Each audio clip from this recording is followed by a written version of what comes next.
ඇප සම්බන්ධයෙන් කතා කරද්දී විශේෂයෙන්ම අනුරාධපුරයේ අටමස්ථානාධිපති හිමි නමගේ ප්‍රශ්නයත් එක්ක මේ ඇප සම්බන්ධයෙන් ඇති වුණා දීර්ඝ සාකච්ඡාවක්. ඇත්තටම මේ සම්බන්ධයෙන් මමත් කිසිම වීඩියෝ එකක්වත් විශේෂ අදහසක්වත් මම පළ කරන්න ගියේ නෑ නීතිමය වශයෙන් හෝ සමාජීය වශයෙන්. මොකද හේතුව මේක හරිම සංකීර්ණ මාතෘකාවක් වන හින්දා. එතකොට අපි දැක්ක සමාජ මාධ්‍ය ජාලාවල මේ සම්බන්ධයෙන් විවිධ අදහස් ඉදිරිපත් වෙනවා. කෙනෙකුට ඕනේ අදහසක් ඉදිරිපත් කරන්න පුළුවන්. එතකොට සමහරලාට අපි දැක්කා හැඟීම් වලට ටිකක් වැඩිපුර වහල් වෙලා අපි යම් අදහස් ඉදිරිපත් කරනවා දැක්කා. ඒ වගේම අමු නීතිමය වශයෙන් පමණක් අදහස් ඉදිරිපත් කරන අවස්ථාව දැක්කා. හැබැයි සමහර අදහස් දකිද්දී අපිට හිතන දේ තමයි ඇත්තටම අපි නීතිමය දැනුම සම්බන්ධයෙන් අපි සාමාන්‍ය ජනතාවට ටිකක් වැඩි අදහසක් වැඩි අවබෝධයක් තියෙන එක ඉතාම වැදගත් කියන කාරණේ. හොඳට තේරුම් ගන්න ඕනේ ලංකාවේ තියෙනවා ඇප පනත කියලා වෙනම පනතක් තියෙනවා. එතකොට මේ ඇප පනත අදාළ වෙන වැරදි ගණනාවක් තියෙනවා. ඒ වගේම සමහර විශේෂ පනත් තියෙනවා. ඒ විශේෂ පනත් වල කියලා තියෙනවා ඇප පනත මේකට අදාළ වෙන්නේ නැහැ කියලා විශේෂම කියපු පනතුත් තියෙනවා. දැන් උදාහරණයක් ගත්තොත් එහෙම පොදු දේපල පනත සම්බන්ධයෙන් ගත්තොත් පොදු දේපල පනතම කියලා තියෙන අප සම්බන්ධයෙන්. එතකොට විෂ වර්ග අභිංසාන්තරායක ඖෂධ වර්ග පනත ගත්තොත් ඒ පනතම කියලා තියෙන අප සම්බන්ධයෙන්. පුරා විද්‍යා පනත ගත්තොත් අප සම්බන්ධයෙන් ප්‍රතිපාදන නැහැ කියලා ඒ පනතේ පැහැදිලිව කියලා තියෙනවා. සහ නමුත් යම් අවස්ථාවලදී විවිධ නඩු තීරණ හරහා මේ අදහස් වෙනස් වීම වල ලක් වෙලා තියෙන අවස්ථා අපිට අඳුරගන්නත් පුළුවන්. මම කියන්න උත්සාහ කරන්නේ ඔය ළමා අපචාර. එතකොට අපි දැන් ළමා අපචාර කියලා කිව්වට අපි තේරුම් ගන්න ඕනේ ළමයින් සම්බන්ධයෙන් ළමයින් ඉලක්ක කරගෙනම කරන වැරදි වෙනම අඳුනලා තියෙන ළමා අපචාර කියලා වෙනම තනි වරදක් අපිට අඳුන ගන්න බෑ. ඒක ඇත්තටම පොදු සර්වනාමයක් වගේ දෙයක්. ළමා අපචාර කියලත් ඒක වෙනම කුලකයක්.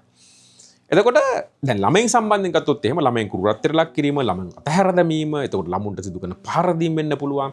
ඒ වගේ වෙනම වැරදි දඬුවම් සංග්‍රහය දක්වලා තියෙනවා. ඒ වගේම පොදුවේ ගත්තොත් බරපතල ලිංගික අපයෝජනය, ලිංගික අතවර, ස්ත්‍රී දූෂණය. මෙන්න මේ වැරදි තුන අපිට ප්‍රධාන වශයෙන් අඳුන ගන්න පුළුවන්. ළමයින් සම්බන්ධයෙන් වේවා, ළමයින් නොවන තරුණීන් සම්බන්ධයෙන් වේවා, කාන්තාවන් සම්බන්ධයෙන් අපිට මේ ප්‍රධාන කාරණා තුන අපිට අඳුන ගන්න පුළුවන්. එතකොට අපි තේරුම් ගන්න ඕනේ මේ වැරදි ටික විස්තර වෙලා තියෙන ලංකා දන්නේ සංග්‍රහයේ. එතකොට විවිධ අවස්ථාවලදී 1995, 1998 වගේ අවුරුදු වල මේ වැරදි වලට යම් සංශෝධන ඇවිල්ලා තියෙනවා. එතකොට මේ දන්නීති සංග්‍රහයේ තියෙන හැම වරදක් සම්බන්ධයෙන්ම ඇප දෙන එක සම්බන්ධයෙන් අදාළ වෙන්නේ ඇප පනත බේල් ඇක්ට් එක. එතකොට ඇප පනතේ 14 වෙනි වගන්තිය අතිශය වැදගත් වෙනවා ඇප ප්‍රතික්ෂේප කරනකොට අධිකරණයක් විසින් සලකා බැලිය යුතු කරුණු සම්බන්ධයෙන් බලනකොට. එතකොට මේ 14 වෙනි වගන්තිය තමයි කියලා තියෙන්නේ මොන අවස්ථාවලදීද ඇප නොදී ඉන්න පුළුවන්කම තියෙන්නේ. එතකොට උදාහරණයක් විදිහට ගත්තොත් එහෙම අදාළ පුද්ගල අධිකරණය මගහරින තත්ත්වයක් තියෙනවා. විමර්ශන වලට දැඩි ලෙස බාධාකාරී මහජන කැළඹීමක් තියෙනවා. ඒතර එයා උසාවියට එන්නේ නැතුව ඉන්න පුළුවන් තත්ත්වයක් තියෙනවා. ඔය වගේ ප්‍රධාන අවස්ථා 4ක් විස්තර කරලා තියෙනවා මේ ඇප පනතේ. දැන් මේක අපි ඔය පල්ලේගම හාමුදුරුවන්ට අදාළ කරගත්තොත් එතනදී පොලිසියෙන් කරපු බරපතලම ගැටලුකාරී තත්ත්වය තමයි විමර්ශන අවසන් කියලා කිව්ව කාරණේ. එතකොට විමර්ශන අවසන් කියලා කියපු පමණින්ම කෙනෙක්ව තව දුරටත් රක්ෂිත බන්ධනාගාරයේ තබා ගන්න පුළුවන්ද බැරිද කියන ප්‍රශ්නේ එනවා. ඒක අධිකරණාත්මක මනසින් තීරණය කරද්දී විමර්ශන ඉවරයි කියලා කියනවා නම් තව දුරටත් යාව රක්ෂිත බන්ධනාගාරයේ තියාගන්න කිසිම විදිහක් නැහැ. මොකද හේතුව ඇත්තටම ගත්තොත් අධිකරණයට එකට සිද්ධ වෙන්නේ මොකද්ද? මෙයා නැවත උසාවියට කැඳවා ගන්න ඇපයක් මත මෙයා උදාහරණයක. එතකොට මෙතනදී පොලිසිය ක්‍රියාකලාපය සම්බන්ධයෙන් බරපතල ගැටලුකාරී තත්ත්ව ගණනාවක් තියෙනවා. එතකොට ඒ සම්බන්ධයෙන් වෙනම පොලිසිය සම්බන්ධයෙන් වෙනම ගත යුතු ක්‍රියාමාර්ග ඒ නිලධාරීන් සම්බන්ධයෙන් වෙනම කටයුතු කරන්න සිද්ධ වෙනවා. ඒක වෙනම පැත්තක්. නමුත් මේ සිදුවීමේදී අපි දැඩි ලෙස අවධානය යොමු කරන්න ඕනේ කියලා මට හිතෙන්නේ ඇප දුන්න එක සම්බන්ධයෙන් ඇයි අප දුන්නේ, ඒක වැරදිද හරිද කියන කාරණය සම්බන්ධයෙන් අපි සරල භාෂාවෙන් කිව්වොත් අපි නැවත කූරුකක ඉන්නවට වඩා මේ නඩු කටයුත්ත ගරු මහාධිකරණ ඉස්සරහට හැකි ඉක්මනින් අරගෙන ඇවිල්ලා ඉතාම ඉක්මනින් කෙටි කාලයක් තුල මේ නඩුව අහලා ඉවර කරන මට්ටමට ක්‍රමවේදය හදාගන්න. හොඳට තේරුම් ගන්න මේ වගේ වැරදි ස්ත්‍රී දූෂණය, එතකොට බරපතල ලිංගික අපයෝජනය, මිනිමැරීම තත් කිරීම මේ වගේ වැරදි සම්බන්ධයෙන් නඩු විභාග කරන්නේ ගරු මහේසත් අධිකරණයේ නෙවෙයි ගරු මහා අධිකරණයේ. එතකොට දැන් මේ අනුරාධපුරයේ මේ සිද්ධියට අදාළ අප ලබා දුන්නේ ගරු මහේස්ත්‍රාත් අධිකරණය. හැබැයි නඩු විභාග වෙන්නේ ගරු මහා අධිකරණය. මේකත් අපි සාමාන්‍ය ජනතාව තේරුම් ගන්න ඕනේ. ගරු මහේස්ත්‍රාත් අධිකරණයේ සිද්ධ වෙන්නේ ලඝු නොවන පරීක්ෂණයක්.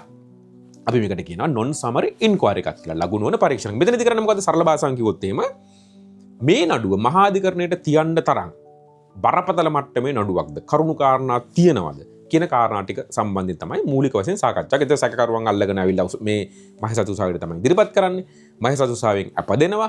ඊට පස්සේ මේ නඩුව අනාගතයේදී ගරු මහා අධිකරණය තමයි විභාග වෙන්නේ. මේ විභාග වෙනවා කියන වචනේ අතිශය වැදගත්. මොකද හේතුව ගරු මහා අධිකරණයට තමයි පුළුවන්කම තියෙන්නේ මේ නඩුව සම්බන්ධයෙන් තීරණයක් අරගෙන චූදිතයන්ට දඬුවම් දෙන්න.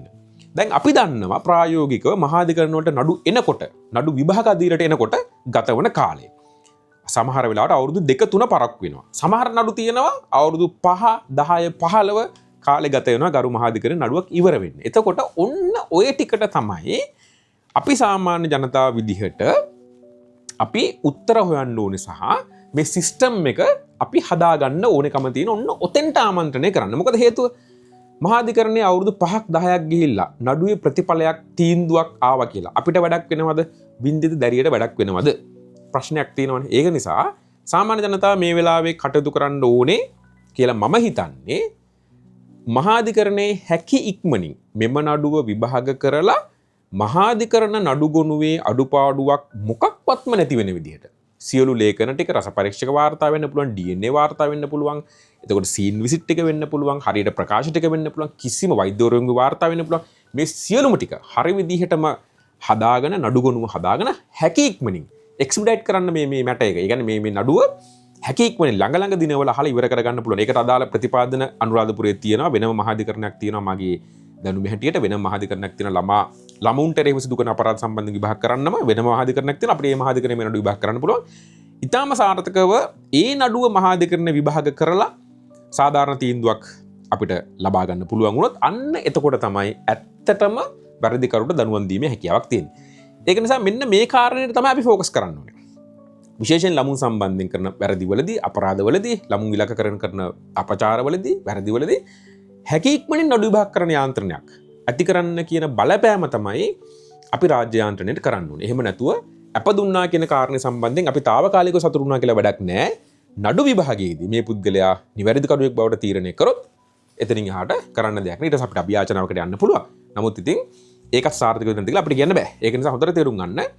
කෙනෙක් අපරාධ වරදකදී සාධාරණ සැකයෙන් ඔබට ඔප්පු කරන්න ඕනේ පිළිගත් නිසි අධිකරණයක් විසින්. එහෙම ඔප්පු නොවන තාක්කල් එයාව නිවැරදි කරුවෙක් විදිහට තමයි සලකන්නේ. ඒක තමයි සාමාන්‍ය තත්ත්වය සහ ලෝකෙ පිළිගත්ත සම්ප්‍රදාය සහ ඒ දේ. එතකොට මෙන්න මේ දේවල් ටිකත් අපි ඔළුවේ තියාගෙන අපි මේ කාරණේ මේ සමස්ත සිද්ධිය තේරුම් ගන්න එක හොඳයි. මම ඇත්තට මේ වීඩියෝ එක කරේ ටිකක් කාලෙකින් සහ සාමාන්‍ය ජනතාවට මේ සම්බන්ධයෙන් දල අදහසක් දීමේ අරමුණින්. එහෙම නැතුව වෘත්තිකින් සම්බන්ධයෙන් වෘත්තිකයන්ට දෙන උපදේශයක් හෝ එහෙම දෙයක් නෙවෙයි. නීතිඥවරයෙක් විදිහට ප්‍රායෝගිකව මට හිතෙන දේ තමයි මම මේ වීඩියෝ එකෙන් ඔයාලත් එක්ක බෙදා හදා ගත්තේ.